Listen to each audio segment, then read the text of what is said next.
এটা শুধু আরেকটি ফুটবল টুর্নামেন্ট নয়, এটি ইতিহাস বদলে দেওয়ার এক মহাযুদ্ধ। ফিফা ওয়ার্ল্ড কাপ 2026 আসছে এমন এক রূপে যা আগে কখনো দেখা যায়নি। 48টি দেশ, হাজারো খেলোয়াড়, কোটি কোটি সমর্থকের স্বপ্ন, সব মিলিয়ে পুরো পৃথিবী যেন এক বিশাল যুদ্ধক্ষেত্রে পরিণত হতে যাচ্ছে। প্রতিটি ম্যাচ হবে বাঁচা মরার লড়াই। কেউ হয়তো শেষ মুহূর্তের গোলে ভেঙে পড়বে, আবার কেউ উঠে আসবে অবিশ্বাস্য এক গল্প লিখতে। বাছাই পর্ব পেরিয়ে ইতিমধ্যেই বহু দল জায়গা করে নিয়েছে, কিন্তু আসল যুদ্ধ তো এখনো শুরুই হয়নি। আসল যুদ্ধ শুরু হতে যাচ্ছে আগামী 11ই জুন থেকে। প্রিয় দর্শক, চলুন জেনে আসি এবারের বিশ্বকাপ ফুটবলে 48 দলের মধ্যে কোন 10টি দল রয়েছে যারা প্রত্যেকে যে কোনো মুহূর্তে অঘটন ঘটিয়ে দিতে পারে।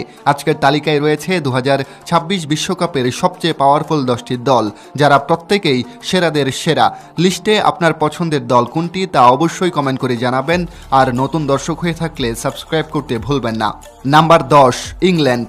এই মুহূর্তে এই দলটি যেন ফুটবলের এক চলন্ত ঘূর্ণিঝড়। তারা কেবল প্রতিযোগিতায় করছে না, বরং মাঠে রীতিমতো দাপট দেখাচ্ছে।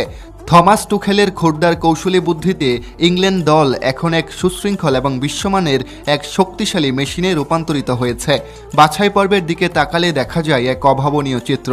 6টি ম্যাচ খেলে 6টিতেই জয়, 18 পয়েন্টের পূর্ণ ভান্ডার নিয়ে তারা অপরাজিত। কোনো ড্র নেই কোনো হার। আর এই পারফরম্যান্সের সুবাদেই থমাস টুখেলের ইংল্যান্ড ইউরোপের প্রথম দল হিসেবে 2026 ফিফা বিশ্বকাপের টিকিট নিশ্চিত করেছে। এই এক তথ্যই বলে দেয় তারা কতটা শক্তিশালী। ইংল্যান্ডের ফরওয়ার্ড লাইন যেন সাক্ষাৎ আগ্নেয়গিরি।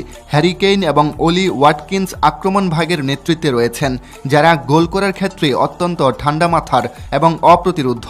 উইংয়ে বুকাউ সাকা এবং ননি মাদুয়েকে ডান প্রান্ত থেকে নিয়ে আসছেন গতি আর সৃজনশীলতা। অন্যদিকে মার্কাস রাশফোর্ড এবং অ্যান্থনি গর্ডন প্রান্ত দিয়ে প্রতিপক্ষের রক্ষণভাগ তছনছ করে দিচ্ছেন।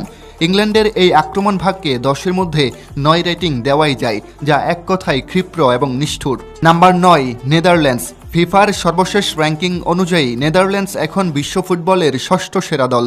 এই অর্জনই বলে দিচ্ছে যে তারা আবারও ফুটবলের অভিজাত রাজত্বে নিজেদের শক্ত অবস্থান গড়ে তুলতে চেষ্টা করছে।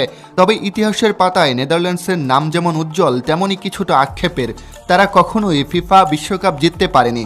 1970-এর দশকে ইয়োহান ক্রুইফের সেই সোনালী যুগ থেকে শুরু করে 2010 সালের ফাইনালে স্পেনের কাছে হৃদয় বিদারক পরাজয়, কিংবা 2022 সালে আর্জেন্টিনার কাছে পেনাল্টি শুটআউটের নাটকীয় বিদায়, ডাচদের গল্পটা যেন সবসময়ই পরম গৌরবের খুব কাছ থেকে ফিরে আসার গল্প। কিন্তু এখন সময় বদলেছে। ডোনাল্ড কুমেনের নতুন এবং বলিষ্ঠ নেতৃত্বে ডাচরা নিজেদের পূর্ণ গঠন করছে। অত্যন্ত শৃঙ্খলা এবং দৃঢ় সংকল্প নিয়ে তারা এগিয়ে